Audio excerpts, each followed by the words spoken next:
Dennis Prager here. Thanks for listening to the Daily Dennis Prager Podcast. To hear the entire 3 hours of my radio show, commercial-free, every single day, become a member of Pragertopia. You'll also get access to 15 years' worth of archives, as well as the daily show prep. Subscribe at Pragertopia.com. Hi, everybody. Great to be with you. I'm Dennis Prager. Why don't you guys zoom in on a Prager license plate from Arizona? Nice. Hi, everybody. Good to be with you. This is completely insignificant. Not completely. Largely insignificant, but I will announce it anyway. I do not recall the last time I wore a yellow shirt on my show. This is a moment, my gentlemen. This is a moment. I like it, actually. It's bright and cheerful. You can see me, by the way, at the Salem News Channel. Correct, gentlemen? How many? Look, let's get this straight. There's Salem News Channel. There's Salem, what else is there? Salem Podcast Network. And there's Salem Now. Okay, so you have to understand, for a mind like mine, it's challenging. Okay, fine. So are you a Guardians fan? Does anybody root for the Guardians? Does anybody in Cleveland actually say, hey, did you see the Guardians game? How are the Guardians doing this year? They're doing well. He answered my question, how the Guardians are doing this year. It should embarrass everyone in America, but certainly in Cleveland, that they considered the name Indians to be wrong, morally wrong. You know, I have told you this, and it's just bears repeating. They changed the Washington Redskins name to, what is the Washington Redskins team now? The Commanders. Now we have Commanders and Guardians. Oh, it's so innocuous, so meaningless. The Commanders? Does anybody in Washington say, hey, how the Commanders doing? Do you know the Washington Post, as woke a newspaper as exists, therefore profoundly irrational and emotion-driven. Oh, the sports writers of the Washington Post, they went crazy about the racism inherent in the name Redskins. And so they commissioned their own very sophisticated poll of Native Americans and found that the overwhelming majority did not find the name Redskins offensive. You ever hear the phrase, he's more Catholic than the Pope? The left in America is more Native American than Native Americans. American Indians had no problem with Indians, with Redskins. If they had no problem with Redskins, they certainly had no problem with Indians. How could there be a problem? You're honoring that group. A guy who called me years ago when I spoke about this said, well, what would you think if a team were named the Jews? And in one of my more proud moments, or moments I am proud of, I said to the man, sir, Jews have been looking for fans for 3,000 years. It would be a great moment. The Cleveland Jews. That's what they should have thought. That's what, it beats Guardians. Jews, that's an ancient pedigree. The Cleveland Jews. Let's go, Jews. This has not been the chant of non-Jews in Jewish history as a general rule. It was more like, Jews, get out of here. given the amount of anti-Semitism in Jewish history. Do you know what the removal of the Indians' name? I'm thinking about it because I was on Cleveland radio today on Bob France's great show. He sits in for me, and he's one of the best in the talk business. So I was on Cleveland radio right before this show on my station there, WHK. Got a lot of listeners in Cleveland. So it made me think about this. But we were talking about Deuteronomy, the next volume in my Rational Bible's coming out in 10 days. I really urge you to get it. If you really read it, I promise it will deeply affect your life in the most positive way. So I was thinking about the change of the name. Do you realize what it represents? It represents how little racism there is in America. That people go after trivia. It is trivial in terms of the well-being of the Native American, the American Indian. It is beyond trivial. It is less than trivial. It is unworthy of attention, except in a positive sense. That Cleveland's baseball team had been named for over 100 years, I believe it is. The Cleveland Indians. It is very, very sad that it was dropped. Now they're working on the Atlanta Braves. Now, who could find Braves offensive? I could see Cowards, but then that would be the name of a team consisting of college presidents, the Cowards. Now, I mean, the number of teams that would have people qualifying as cowards is so large that you wonder whom we're referring to when we say we're the land of the free and the home of the brave. The Atlanta Braves. What's wrong with that? You realize how much, look, the mistreatment of the American Indian is known and should be known. It's part of our history. At the same time, it should be known that there is a massive respect in American history for the American Indian, specifically for his courage, his fortitude. That's why teams are named after them. Why is there a Minnesota Vikings? Because the Vikings are considered to have been great fighters. You name yourself after fighters. No team named the Worms.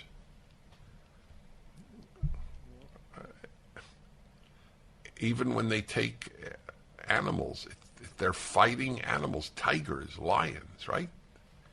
Detroit Tigers, Detroit Lions. I guess Detroit had a monopoly on fighting animals. It's funny, there is a team, I don't remember which West African country, but when I was in West Africa last, somebody it might have been Togo or Benin, was telling me that the name of their national football team, of course it's soccer around the world, I think it was something to do with squirrels, and they had a big problem with that. My point is, when you don't have serious ills to fight, you make them up. That's why there are so many race hoaxes, because there's so little racism. So you have to make it up.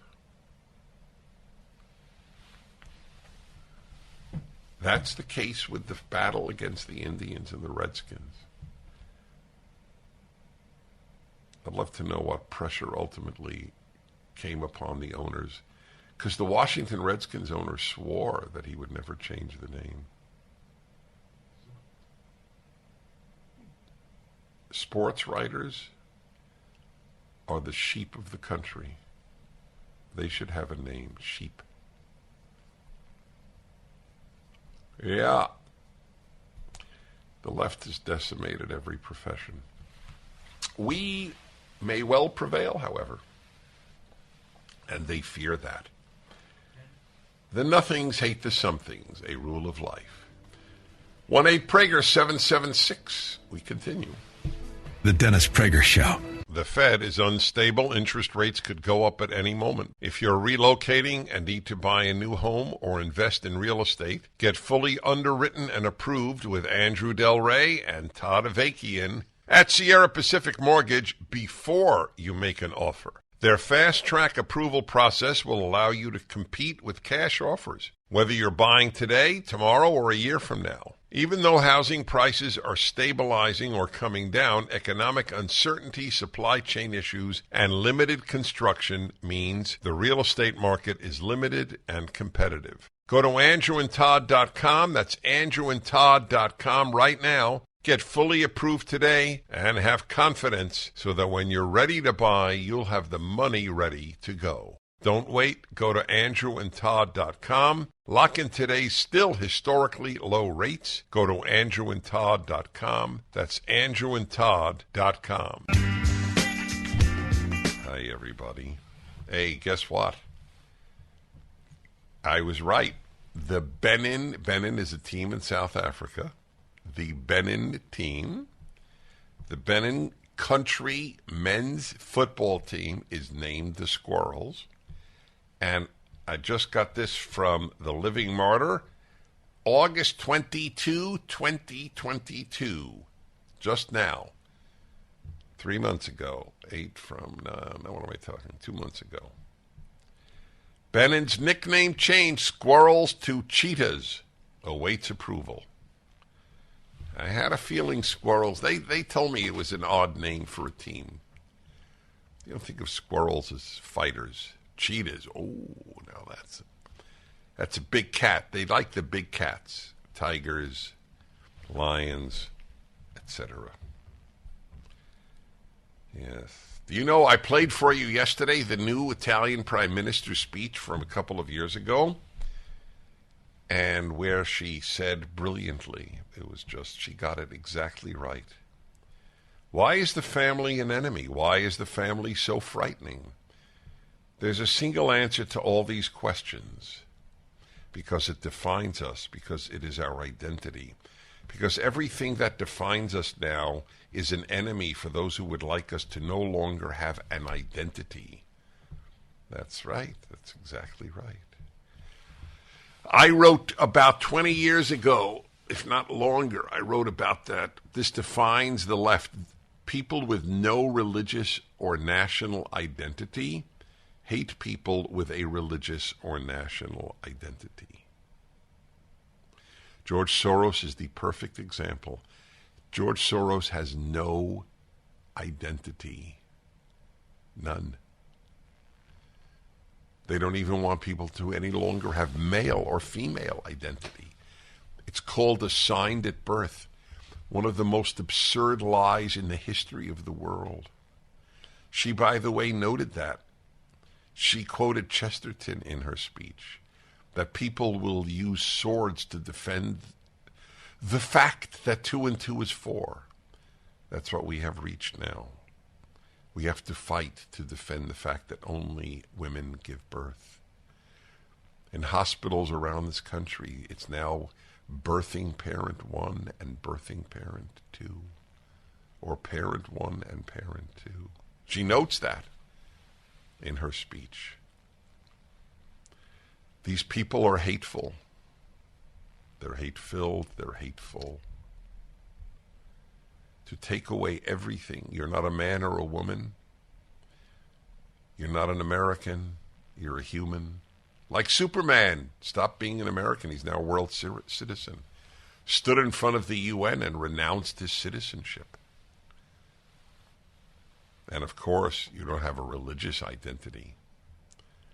What do kids have? Do you know what a life is like with no identities? I was asked, at least 25 years ago. I was interviewed before Israelis living in the Los Angeles area. They have a large group, and they interviewed me in Hebrew, which gave them a lot of joy, totally understandably, that somebody, an American-born person, could speak their language. And one of the first questions was, are you first a Jew or first an American? And I answered, I have two fathers, Abraham and George Washington.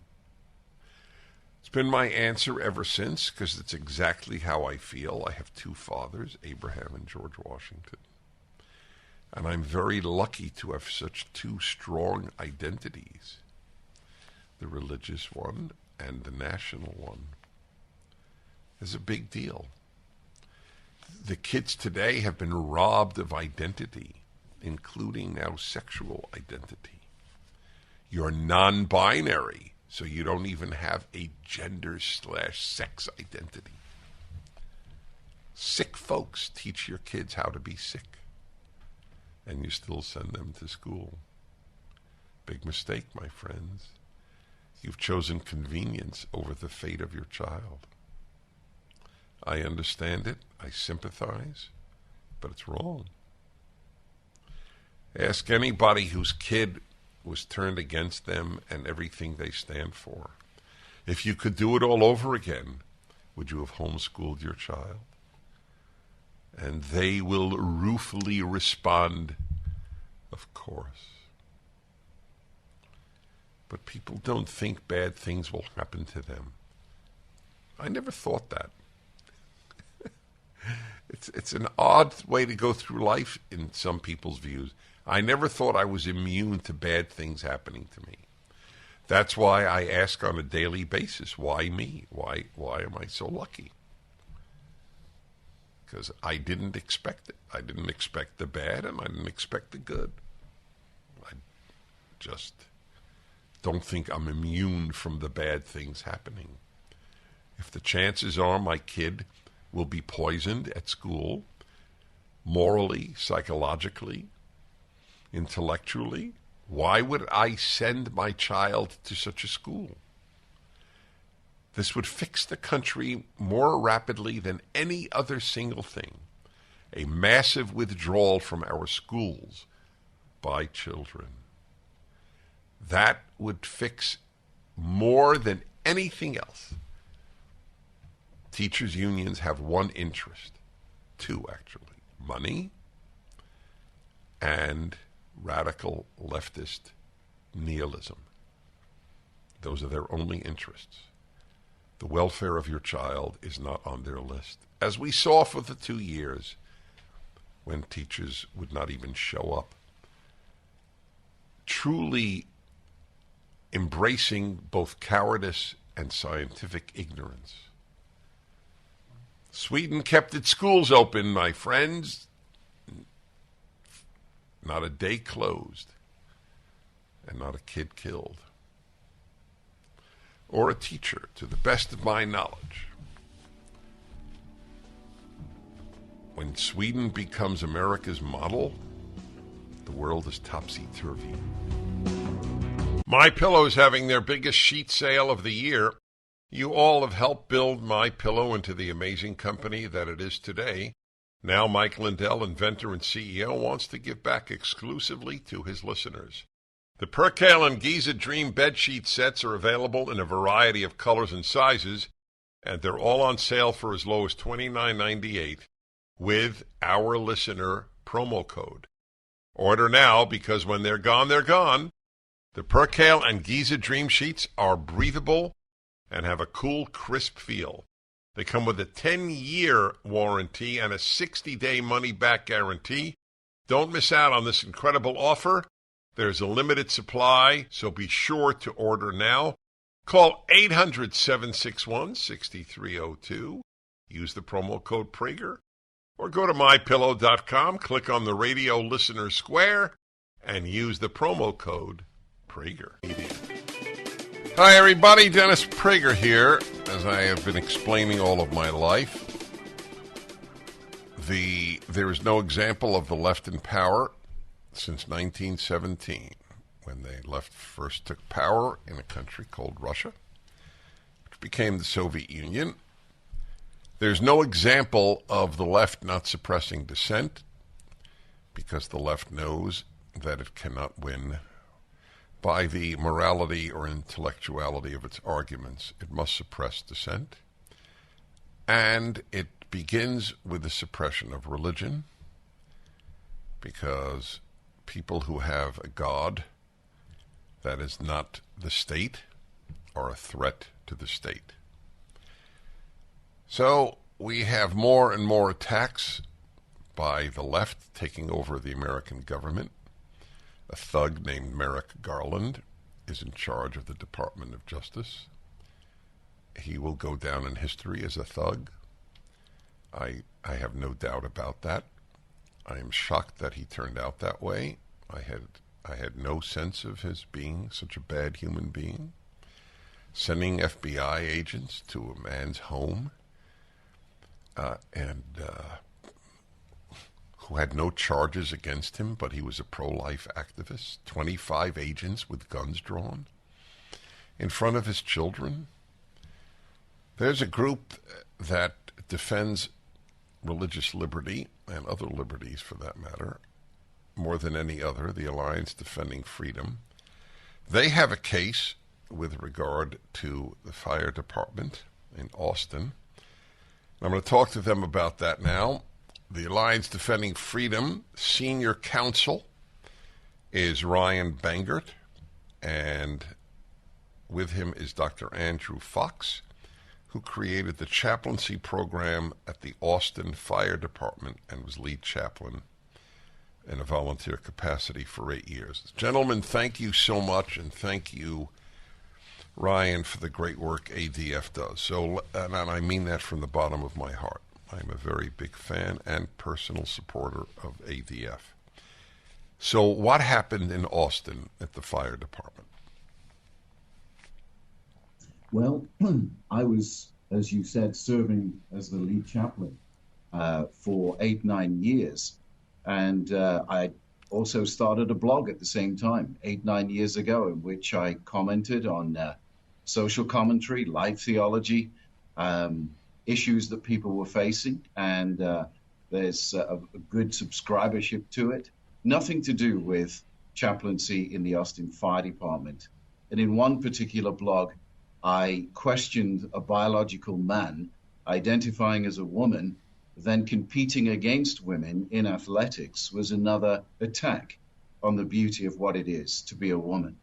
And I was called out on that. And eventually, even though I tried to meet them on middle ground in conversation, was abruptly, unceremoniously, and unprofessionally canceled from the fire department for expressing my Christian beliefs in a private blog. So let me understand, if you were an atheist and you had said it's not fair to women to have biological men compete in women's sports, that is the whole reason for women's sports, because it is unfair to have biological men competing against them, and I personally am an atheist, and my argument is purely on logical and moral grounds, what would have happened to you?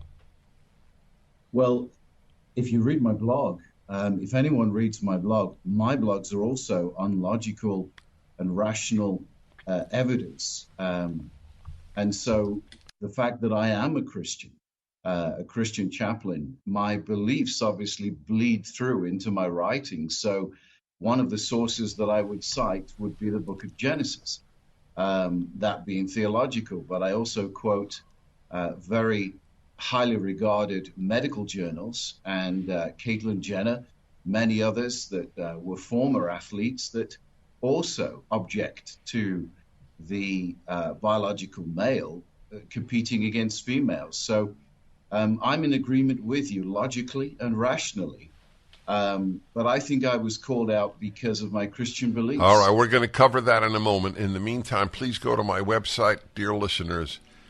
Contribute to ADF. Okay, you have to help the fighters, and you have to answer to God. How's that for a challenge?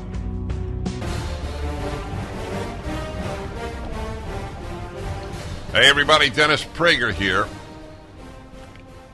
I will admit, well, there's nothing to admit. It's not like it's a guilty plea.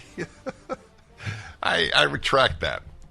I want you to know what a fan I am of the Bill O'Reilly, Martin Dugard series of books, Killing whatever the next name is. They are incredibly informative and incredibly entertaining at the same time, even when their topic is not a happy one. So I have the primary, well, the bigger name. I don't know if he's the primary author. Bill O'Reilly is on with me. Killing the Legends is the latest in his killing series, The Lethal Danger of Celebrity. So this is not literally like killing the Indians or killing Patton and so on, or killing the SS. This is, or killing Kennedy. This is how they killed themselves in some ways. Well, that's not true about John Lennon. Anyway, we'll find out. It is about three of the most famous figures of the 20th century. John Lennon, the Beatle, who was assassinated, Muhammad Ali, the boxer, and Elvis Presley, the incredible star. What possessed you, Bill, to write this? This is right up your alley, Dennis. Each one of these titans changed American culture. And as a historian, my job is to analyze how we all live today and how history shaped that. So real quick, Elvis Presley, mid-50s, post-World War II, Dwight Eisenhower president, conformity nation. Okay? Everybody looked the same, talked the same, TV just came in, watched the same shows, whatever it may be. In the space of 6 minutes on the Ed Sullivan Show, a teenager from Tupelo, Mississippi, goes on and blows up the entire American culture. The next day, pastors are screaming that Elvis Presley is an agent of Satan. Parents are telling their young boys, you cannot slick your hair back. You can't wear a leather jacket and sneer. Who wins? Elvis wins. The culture changes dramatically in the late 1950s. And I can give you the same profile for John Lennon and the Beatles and Muhammad Ali as well. That's fascinating. So let's go with each. Why did Ed Sullivan have Elvis Presley on? Ratings, even back then, television ratings were the god in the industry. And he was a hot recording artist. But Sullivan was nervous and told his crew, do not photograph, do not shoot with the television camera below Presley's waist because he's writhing around and girls are screaming. So it was from the waist up. When Elvis sang Hound Dog, it didn't matter. He was so different, so compelling, so charismatic, and the country was ready for a different point of view. And then the age of mini rebellion came in. James Dean, the Greasers, the whole 60s thing that we all know. 1964, Lennon and the Beatles did the same thing over a longer period of time. Also on the Ed Sullivan Show. Yep, and the same reason. But see, Sullivan saw them as clean cut, where he was a little dubious about Elvis. Mm-hmm. But anyway, between 64 and 69, sex, drugs, rock and roll comes in big time to USA, still here. And at the same time that happened, Muhammad Ali was changing the world of civil rights and protest. So these are the three individual icons that shape our society even today. And I don't know why historians haven't written more about them. That's why I wrote Killing the Legends. It's a very good point. They really did reshape things. What year did Presley die? 78, I think it was 42 years old. Was he a star till the end? Oh, yeah. He was selling out concerts. But here's the dramatic thing. If you Google Elvis comeback special, 1967, you can see him at the top of his game. 10 years later, unrecognizable. Is this the same human being? He had to know that he was going down. Now, all three of these men had other things in common, like they were all betrayed by people close to them.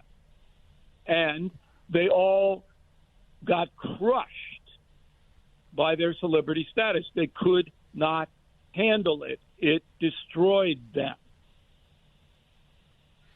That's fascinating. Obviously, it's why the book is so interesting. Killing the Legends, up at DennisPrager.com, folks. Bill O'Reilly and Martin Dugard. So, I want to go in order here, though you're certainly free to conjoin them, which you do in the book, obviously. But with Elvis Presley, what specifically killed him? Was it drugs? Was it alcohol? Was it both? He didn't drink. Oh, interesting. It was drugs. It was narcotics. That's fascinating. Elvis Presley he couldn't sleep, so he started to take drugs to make him sleep. And then he couldn't go to the bathroom, so he started to take diuretics, and then he was depressed, so he took uppers, and then to get on stage, he had to take all this stuff. He took an enormous amount of hard narcotics prescribed for him by his personal physician, and his management knew he was doing it. He was stoned most of the time. Is that why you say he was betrayed? Well, he was betrayed before that. So he signed a contract with a guy named Colonel Tom Parker, who Tom Hanks plays in the new Elvis movie, and Parker took 50% of everything that Elvis earned. 50% plus expenses. It was unbelievable. And after Presley died, his estate had to take Parker in to court to pry all the money out of him. So Parker was stealing from Presley. And then, of course, the Nation of Islam did the same thing to Muhammad Ali. Amazing. So how many times was Presley married? One time. Oh, Priscilla Presley. Interesting.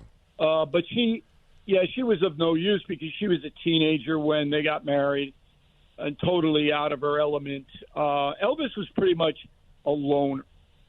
And he didn't have a good education. He graduated from high school, but he was a smart man. He wasn't stupid, and neither was Lennon and neither was Ali. They weren't stupid, but they were not well educated. They didn't have a support system.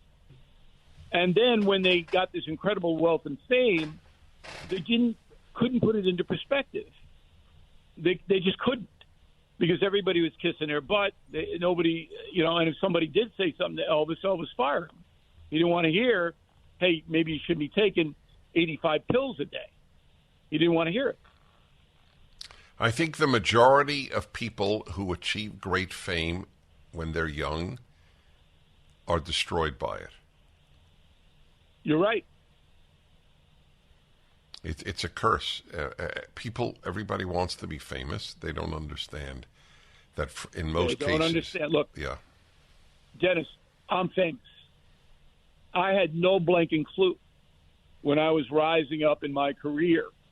All I wanted was recognition. I didn't want a big mansion or a Ferrari. I didn't care about that. But when I became world famous doing the O'Reilly Factor, I was ill prepared for the target on my back. And now it's worse because famous people can't even come out of their homes because they'll be recorded. Everything they do, their cell phone will be on them. And the weight of that, not being able to live a normal life, is enormous. Mm-hmm. So you're not a regular human being anymore. Mm-hmm. You're a thing. Mm-hmm. Yep. It comes with big prices, yet so many people want to be that.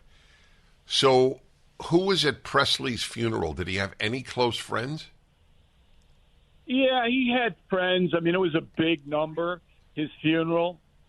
His daughter adored him. His former wife came, and, it was a big thing. He wasn't an isolated man. John Lennon was isolated. Yeah, we'll talk about him next. All right, let me just remind people. But Elvis wasn't. Killing the Legends is the book, the latest in the Killing series. They're all fascinating reading. This is about Muhammad Ali, Elvis Presley, and John Lennon. I'm Dennis Prager. We'll be back in a moment. The Dennis Prager Show. Hi, everybody. Back with Bill O'Reilly, his book, Killing the Legends. John Lennon, Elvis Presley, and Muhammad Ali. Would you say that they were... I can't imagine you would say that they were the most significant, but is there anybody who you would say was more significant than them in the second half of the 20th century? Not in our culture, popular culture. Wow. Nobody. Well, I chose that. There's nobody even close, by the way. Huh. And remember, Lennon came to America. So, I mean, he established headquarters here, whereas McCartney did not, because that was a triad that drove the Beatles and the culture into the counterculture of the late 1960s. So John Lennon was assassinated. What do you know, and I know you know a lot, so I'm asking, what do you know about the assassin's motives? Well, it was just like a number of people who have encountered irrational violence. We hear about the politicians, but Sal Mineo was an actor that some guy approached them and killed him. And there is, if you are famous, a threat. It's a minority threat, but it's there that somebody will harm you, not for rational reasons. Mm-hmm. Lennon was nice to this Chapman guy, signed his album, but this guy was a loon, is a loon. He's still alive, all right? And he just killed Lennon for no reason. I mean, it happens every day in America, but if you're famous, people become fixated on you. And the fixation, remember the Jodie Foster thing? He said, he's talking to Jodie Foster. This was the Reagan assassination. Yeah. I mean, it's a spooky world out there. Right. And every celebrity knows it.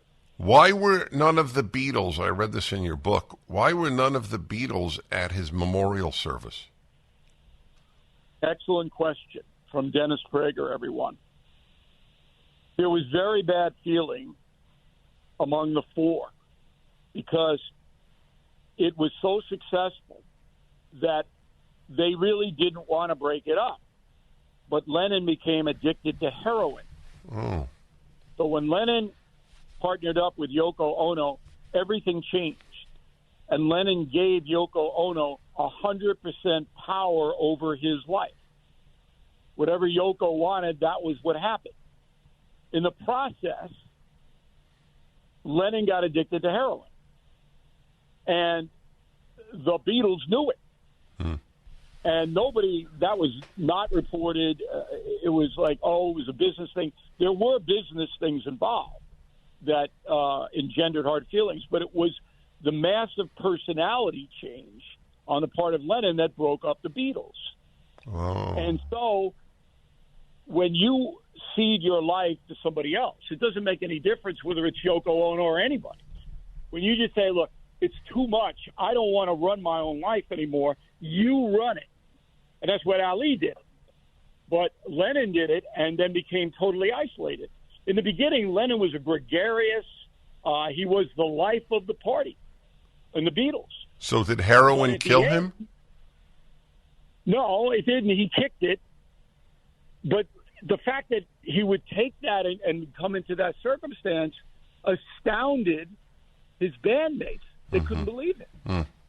With all of that on the line for them, and that he was doing this kind of stuff. Well, when I say did heroin kill him, I don't mean it literally. Did heroin change him and therefore end everything? I can't answer that with any authority. He kicked drugs. He got off it. But while he was on it, as anybody who knows anything about opioids, the person taking them is a completely different person. Yeah. Elvis was completely different. That's right. When he was stoned. 2 for 2. Okay, let's go to Muhammad Ali in the time we have left. So what killed Ali? Since that's your book, Killing the Legends. You bet. So the best writing I've done in all 12 books is the first 7 pages of the Ali section in Killing the Legends, where I describe that he almost was killed in the ring in Manila fighting Joe Frazier. And Frazier was almost killed too. That's how brutal that fight was. After the fight, Bertie Pacheco, Ali's doctor, said, you can't, to the Nation of Islam, Herbert Mohammed, you got to get him out of the ring for a while. You can't put him back in the ring. 4 months later, guess who's back in the ring? So Ali knew it. He knew it because for 2 weeks, he couldn't even stand up after that fight.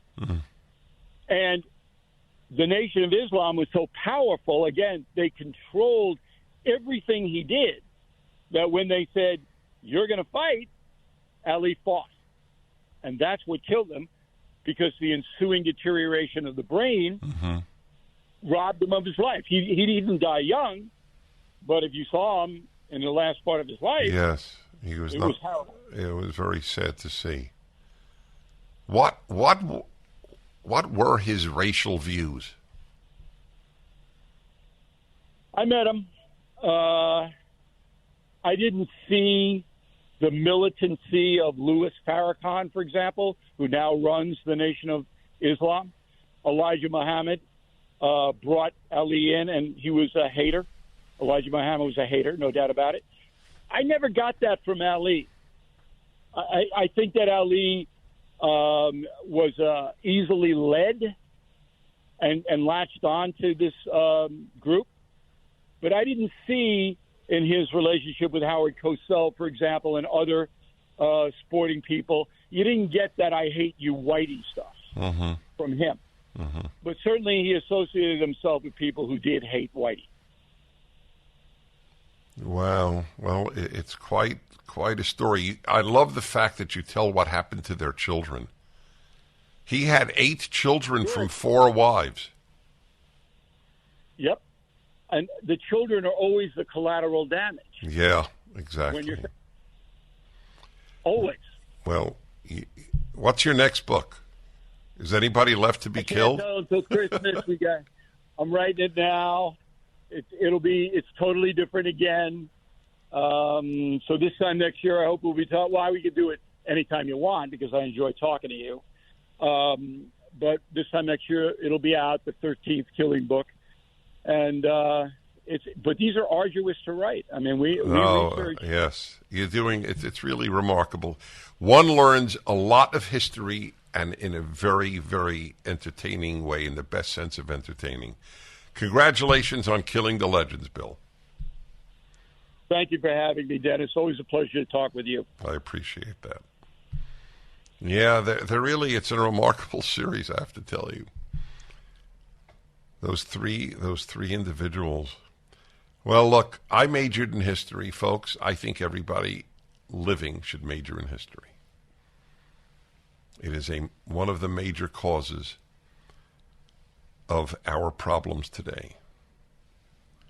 People don't know what happened. So how do you know where you are now if you don't know what happened yesterday?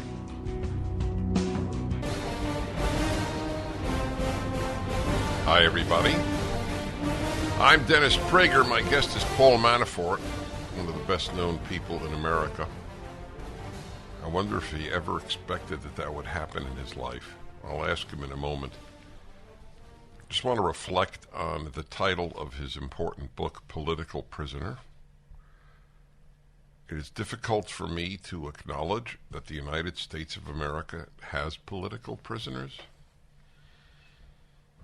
This is something new in American history. It's not surprising because there is no example of the left taking power in any country and not having political prisoners. It is in the nature of leftism to do that. But I didn't think that this would happen here. I am old enough to remember when I would go to the Soviet Union, which was my field of study, and I would come back and I would argue on behalf of Andrei Sakharov, the most famous political prisoner after Solzhenitsyn, who was finally expelled. And I used to think, wow, in the Soviet Union, they have political prisoners. People arrested for their views. Always, by the way, never admitted for their views. They were always prosecuted for some legal offense, but it was only because of their views. And now we have that in the United States. Most recently, the example of the pro-life activist outside of Philadelphia, 25 FBI agents, a SWAT team comes. The man didn't even have an accusation made against him in court. The whole issue was thrown out by the Philadelphia courts. And Merrick Garland, who turns out to be a thug, didn't expect that either. A true thug in the tradition of Stalin's henchmen sends the FBI to this man. So Paul Manafort's book is about what happened to him. He became a political prisoner. Paul Manafort's book is up at DennisPrager.com, and now I have the chance to speak to him. You can watch this at the Salem News channel, by the way. The show is on video as well as audio. Paul Manafort, welcome to the Dennis Prager Show. Dennis, good to be with you today. Thank you for having me on. Is that the longest introduction you ever heard? Well, it's probably one of the better ones. Well, that I wasn't asking for a I was actually sort of mocking myself in how long. Unfortunately, my name is now associated with those kinds of introductions, and it shouldn't be that way in our country. That's right, it shouldn't be. When I said you might be the most surprised person in America at how well known you are, was I accurate? Well, I'm not today. I mean, I do appreciate it now, but I never thought I'd have this. That's what I meant. Yeah. Yeah. I mean, when I've always been the one behind the scenes, running campaigns and advising clients. I mean, the Trump campaign, he had to take on a more visible role because he was a one-man band and he needed somebody other than himself out there dealing with a number of the issues. But even then, I didn't think it would get to the point where it got to with such a concoction of lies and having the whole federal government of the United States focusing on me in ways that were unimaginable. This, by the way, for those watching or listening who are not on the right, this is what we mean by the swamp. So I never thought there was a swamp. I never used the word. I now know there is. The left has ruined virtually every form of government, like it has ruined so much else, like education. When do you think the swamp began to be a swamp? Well, I think when Ronald Reagan was elected president, it started to galvanize. And by that, what I mean is before Reagan was president, the system, whether Republican or Democrat in Washington, was being run within a corridor of issues, with it being more center-left than center-right. And Ronald Reagan challenged that, especially in the area of foreign policy and individual freedoms. And when he said we needed to bring down the Soviet Union, we needed to unleash the strength of the American economy to help raise all ships, and meaning all American people's welfare. I think the system started to react negatively to that in a more organized way. But I think even before Reagan was involved in Washington, there were the tentacles of the left that William Buckley used to talk about that were seeping into education and into the welfare state that LBJ put together. And so it sort of began to converge during the Reagan presidency. But after he left and things sort of resettled in Washington, the tentacles that were in the system began to deepen and get more rooted, if you will. When Donald Trump announced his candidacy, it saw exactly those tentacles and how they were strangling the delivery of the government working for the people. And the system sort of saw that. First they tried to ridicule him, figuring he wouldn't have any credibility if they just ridiculed him, and thought he was sort of a cartoonish character. But when he emerged among these 16 candidates, many of whom were establishment candidates and were better known and in the political world, all of a sudden, from almost the beginning of Trump announcing his candidacy in August of 2015, he was the leader in the polls. So it was only a plurality at first, but of all the Republicans, he was leading in the polls because he tapped into something that was very important. And I sort of saw that in my own personal way. I had gotten out of Washington politics in the 2000s and during the Obama years because, frankly, I was feeling at the time that I was helping get people elected who were coming to Washington and then forgetting their promises. And that didn't interest me. I was interested in people coming in and making a difference. And so when Trump announced the basis for his candidacy to get a government that responds to the people, it touched me. But more important, what got my antenna up is my cousins who run a family business back in Connecticut, and it's been around for three generations. Now it's in fourth generation, and it's a working class kind of company. They all started calling me and wanted to know about Donald Trump. Now, my cousins never in my political career would call me about anybody. But they were actually excited and motivated. They wanted to go to his rallies. They wanted to get as much information as they could. And that's when I realized that what touched me and what I saw Trump touching in the country really was moving. And Roger Stone, who was a partner of mine right after the Reagan campaign, when we started Black Manafort and Stone, had been telling me since the 1980s that Trump had the wherewithal to be a president someday. And Roger had always kept me apprised of Trump over the course of the 25 years between our firms being sold and the Trump campaign. And so he called and said, watch this guy because he's going to take off. And he did. So that's when I started tracking it. That's when I started realizing the deep state was in trouble. And when Trump started to win the primaries, I saw the sort of what's called now the Rhino Republicans or the Never Trumpers start to coalesce around anybody to try and deny Trump. And that's when I knew that he was going to be nominated, because at that point in time it was clear to me that the grassroots. So who was the most directly responsible for your arrest? Who? Yeah. Well, it goes back to Obama. I mean, in my book, I lay it all out, and I didn't know this at the time, but I finished the book the end of last year, so the first year of the Biden administration, but into the Durham investigation trial cases. And what I learned as I was writing the book was, I was very active in Ukraine. I had elected a government that was committed to bringing Ukraine into Europe, even though you would never know that by the way they characterized it in my trial. But and I knew Hunter Biden was involved in Ukraine. Biden was the vice president at the time. He was the link between the Ukraine government and Obama. I knew Biden was dealing with some people that were unsavory characters in business in Ukraine, but it wasn't affecting anything of mine. I didn't pay any attention to it. But what I didn't know until I was writing my book was that the Obama administration was getting nervous about Hunter Biden's activities in Ukraine and Biden's representation of his administration. Oh, okay. All right. We're going to continue in a moment. Political Prisoner by Paul Manafort.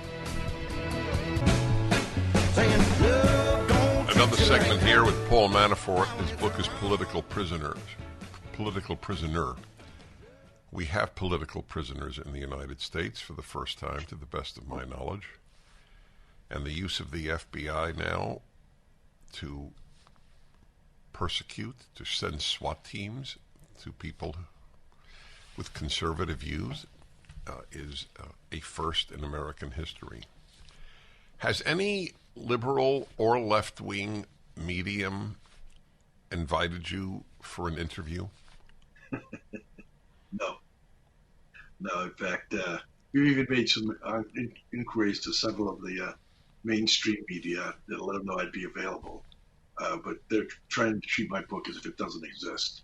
Well, The Atlantic did write a scathing review of your book, and one would think that they might want you to debate the guy who wrote the critique, or at least allow a response. Problem is they'd be confronted with the truth, and then they just have to regurgitate all the lies. And I have the facts on my side, so there's been no interest. The Atlantic has been one of the dumpsters that has been promoting all the false rumors about me going back to 2016. Let me ask you about Ukraine. I learned in your Tucker Carlson interview you were there 10 years. Is that correct? Correct. That's a long time to spend there. Did you miss the United States?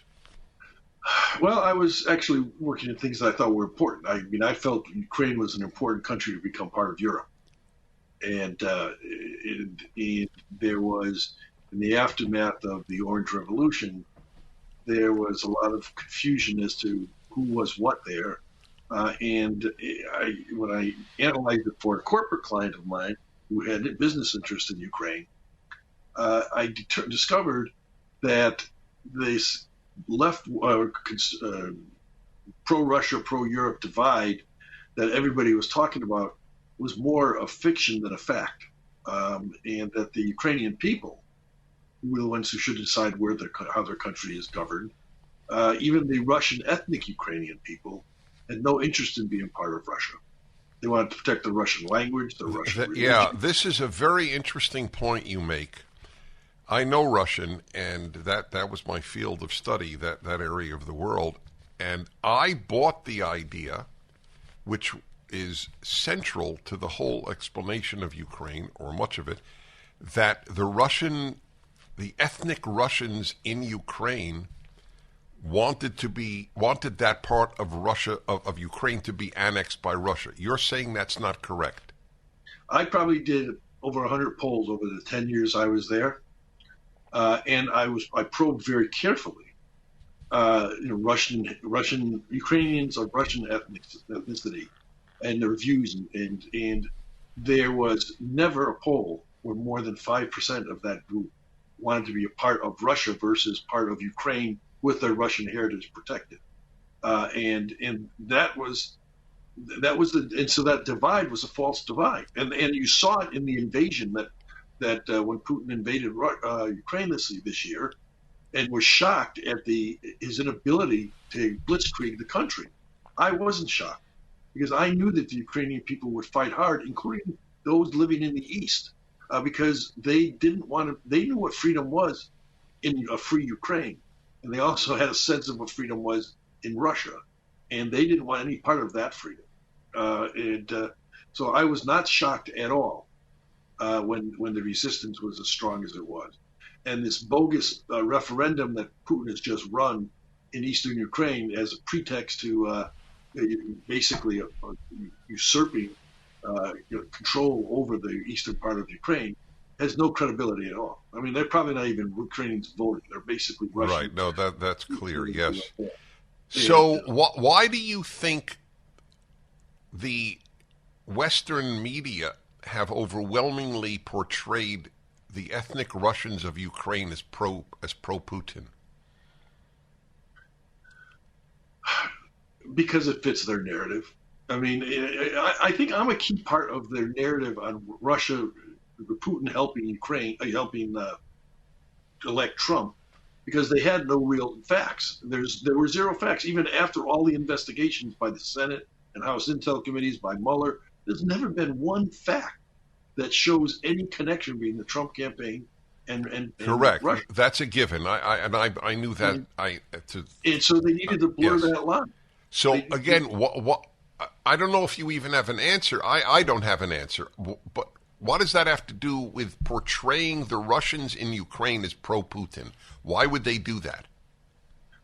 Well, my personal view is because that was also a means by which they could then use me as a link to Moscow to try and put credibility behind this totally fake Russian narrative.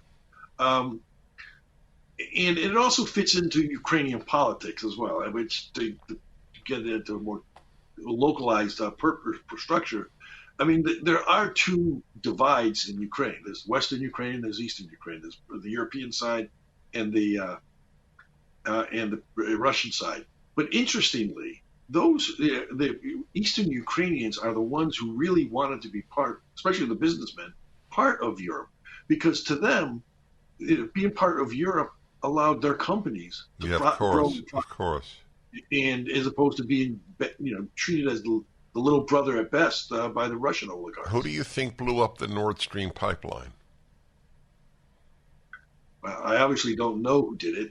I mean, people are trying to say that Russia did it. I wouldn't be surprised if the Ukrainians did it.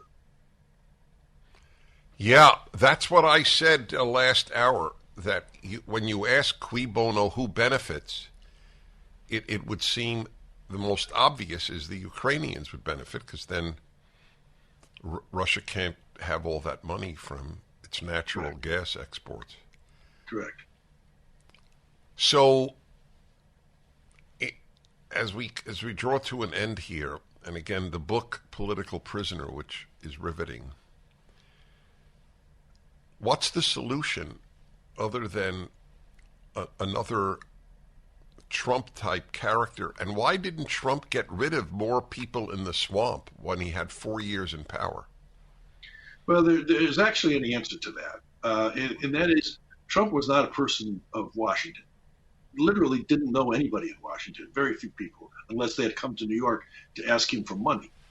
And so when he was elected, and he wouldn't let me put a transition team together, which gets set up automatically after the two conventions so that whoever gets elected president has had a running start in building a government. Trump didn't want to have a transition. And he said, if we're going to have a transition, the people who are going to be filling those offices, setting up for the next administration, are the people I don't want in those offices.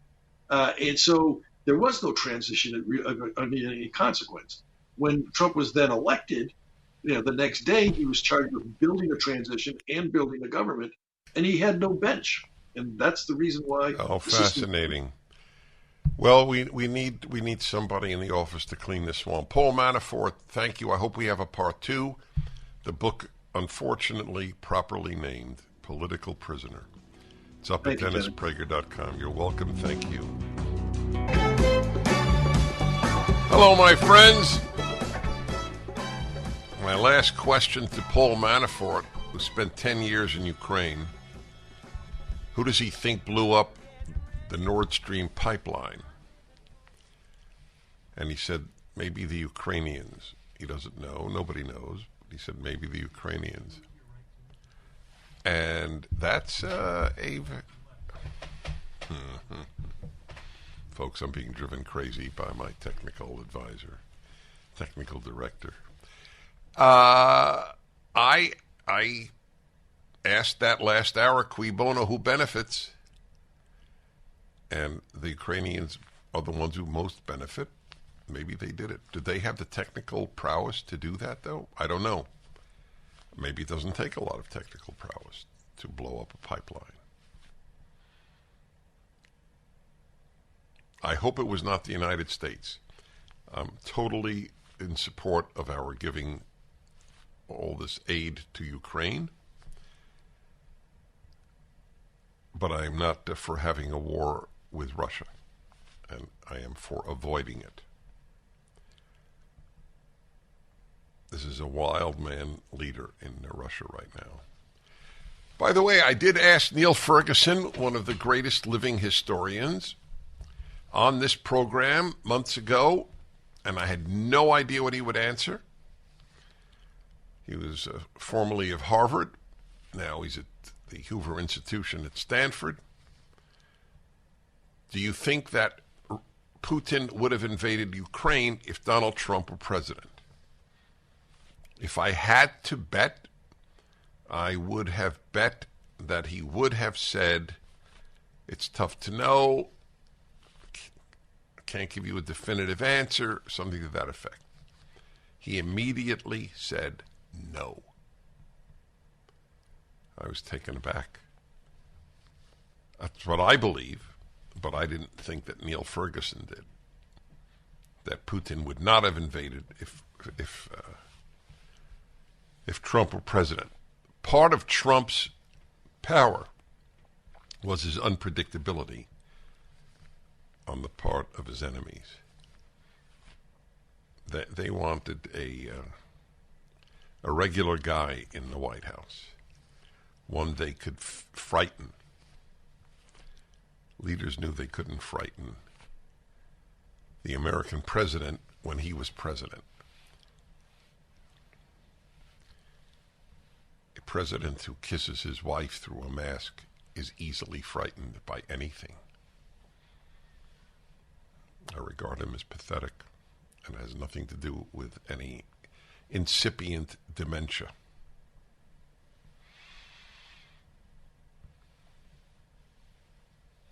So he answered, Manafort did, that it might have been the Ukrainians who blew up the pipeline.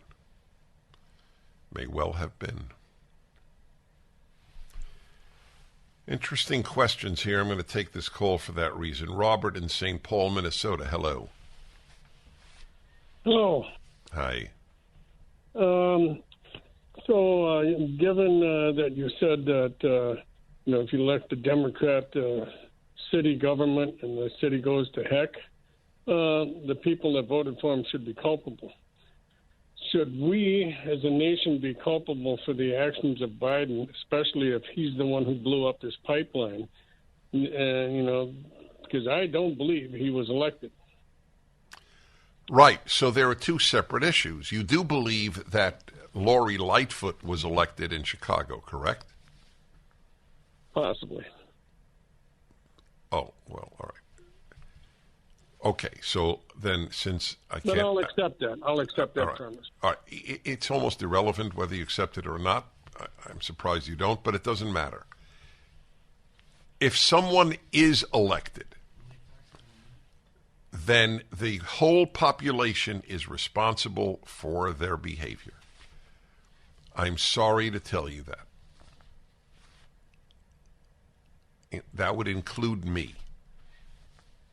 I am partially responsible for the state in which I live being the moral cesspool that the Democrats have made it. I stay here. I could move. I have obviously had no great effect on many of my fellow citizens. I am partially responsible. That is correct. That is why it is a moral imperative upon people to fight the bad guys. I hate cliches, but most people know the only thing it takes for bad people to prevail is for good people to do nothing. Most good people do nothing. Now, perhaps it is clearer how I regard that fact. It's an interesting question about the culpability of people for the bad done in their society. My belief is that if every good person in America fought the left, we would win. But a lot of people don't fight. A lot of people don't help the fighters.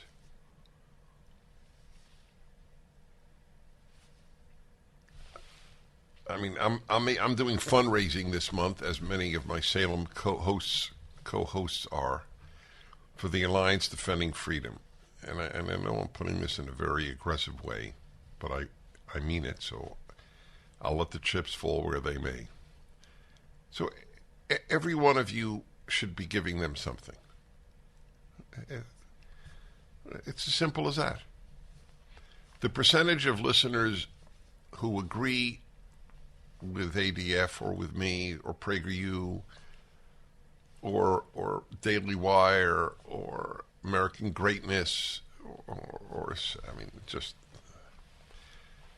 there's so many wonderful groups doing work for our values, but who don't give them any money, nor any Republican running for office. So how are you not partially responsible for the decimation of American society that the left is engaged in? You know my motto, there are three types of good people: those who fight, those who help the fighters, and those who do nothing. Most people do nothing. It's much easier to do nothing.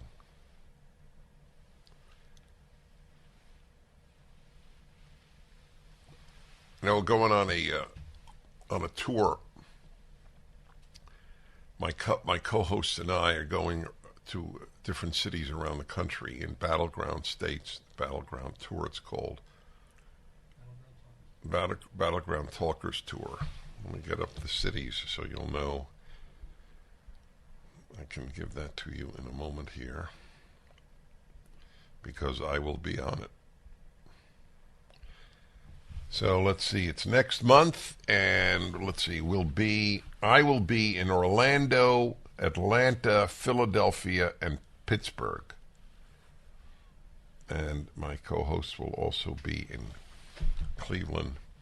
So here's an example. By the way, I don't get a nickel for this whole thing. It's very difficult traveling and doing the show and flying, but I'm deeply committed to it. But those of you in these battleground cities should go to the event. It's a good example of, is inertia or what you have to do going to dominate your decision? It's easier to stay home. I know it because I feel the same thing. I have normal human nature, and I spend most of my life fighting it. So it's a very important question. How much are decent people who don't fight responsible for the damage that the bad people do to their society? And the answer is they have culpability.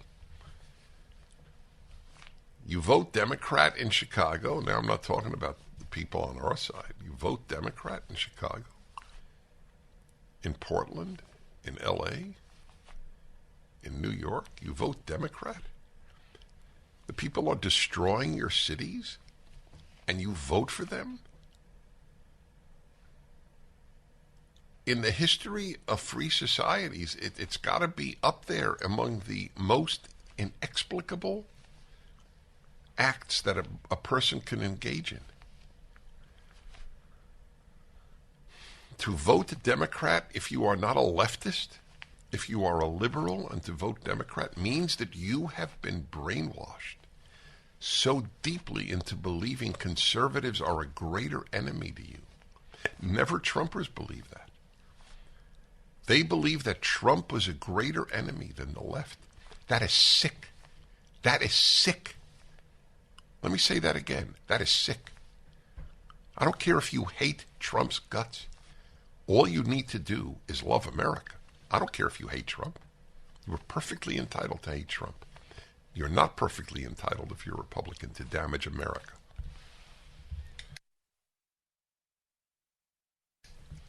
And that is what the obsession with Trump on the part of these never-Trumpers has done. To the extent that it's so painful to me because some of these people I've known for decades, they voted for Biden. Biden is a bad human being for those of you who are preoccupied with character. He's a much worse human being on every level of which I am aware than Donald Trump. Donald Trump did not use America to enrich himself. He enriched himself in the private sphere. And now that he is president, if you're a conservative so-called or Republican and voted for him? Are you proud of that fact? The damage he did just in Afghanistan, in leaving Afghanistan alone? You don't believe that you have to face your creator, your maker, with your decision to vote for him? If everything's the same and everything's the way. Yep, everybody, Dennis Prager here. Let me take a call from Chicago. Scott, hello. Hi, Dennis. Hi. I just want to say that you are one of my biggest heroes. Thank you. I do appreciate everything you do for us. Good. The problem with Chicago is that we unfortunately only have Democrats that run for the city. Me being a person who worked for the city, had to live in the city, my choices are slim to none at best. The unfortunate part is that Tony Preckwinkle and Lori Lightfoot were the top two contenders for that seat of mayor in the city. Right. Lori Lightfoot becomes the lesser of two evils at the time in 2019. So the unfortunate part, I do agree with you that we should be held accountable for what we do, but Lori was the... Yeah, no, I hear you, and it's important. I understand that. The people of Chicago voted for Democrats. Lightfoot or anybody else, it's irrelevant. Biden is not the issue. Lightfoot is not the issue. Gavin Newsom is not the issue. If it's a Democrat today, it means a person who is hurting this country. That's what it means. It means it is a person who has contempt for the country and for liberty. It is true for 90% of Democrats in office. They are interchangeable. If every single Democratic senator and representative were shipped off to a vacation on Mars, all expenses paid, and had a great time, and I wish them no harm, it would make no difference whatsoever. That is why I have begged to absolutely no avail. I've had no impact whatsoever in the longest running message politically that I have. To every Republican candidate, you are not running against the individual against whom you are running. You are running against the left. Make that clear to everyone. If you vote for this Democrat, who may be a sweet, beautiful human being, a loving mother or father, it is irrelevant. You are voting to damage our city, our state, and our country. That is what a vote for a Democrat is, because the Democratic Party is a left-wing, not a liberal party. How many Republicans running say that? I believe the answer is 2%. They're all running against their particular opponent. You are running against the left. You are running against Soros. You are running against the Democratic Party. You are running against Pelosi. You are running against the New York Times, the Washington Post, and CNN. And you have to make that clear.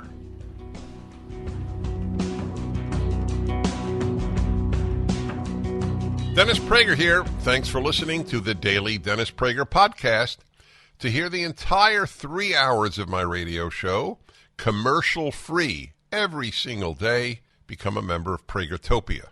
You'll also get access to 15 years' worth of archives, as well as the daily show prep. Subscribe at Pragertopia.com.